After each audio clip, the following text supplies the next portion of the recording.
in that day and age, it was difficult for people of different races to mingle. Everybody kind of stayed to themselves. You know, in the parks, a lot of my friends now are Arab, so like you learn different cultures, so it's a good thing, so you understand different cultures. I think that's how you eliminate racism, or you can make it worse in the same aspect, because if you get, this is Brooklyn, you're gonna fight regardless. You get jumped by a bunch of Arab kids, them Arabs, you know what I'm saying? Or a bunch of Chinese kids, you know, so you're gonna have the same hate. No longer could I walk down the street and be assured that if someone asked me a question, that I would be able to answer it, because it might be a person who is speaking another language.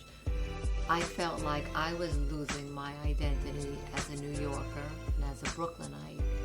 And indeed, I felt like I was the stranger in my own country.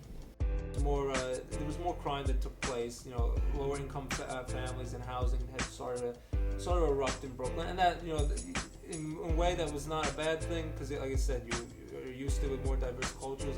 But in another way, it was not good because, as I said, it was not the safest streets to grow up on.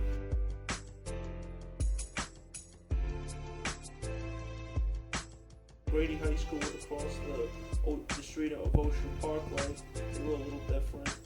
And there was a junior high nearby, and sometimes some of the kids were a little less courteous to me, but I did what I had to do to, I guess, to survive. And I'm still here, obviously.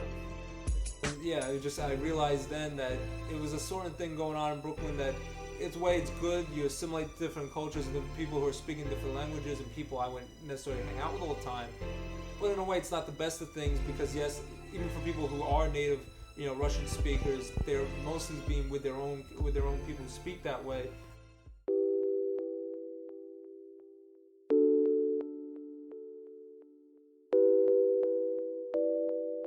H and Mo, when I started hanging out with them, that's when I realized, Arabs aren't terrorists.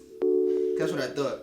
The way they play Arabs on the news and all that, every Arab's a terrorist. That's how it was.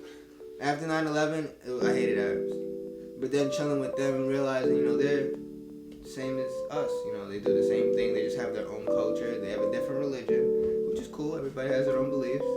And I realized that, why am I hating these people? I don't even know them. When I got to know them, I'm like, they're cool. You know what I'm saying? And that's how it went. I don't think I hate anybody no more.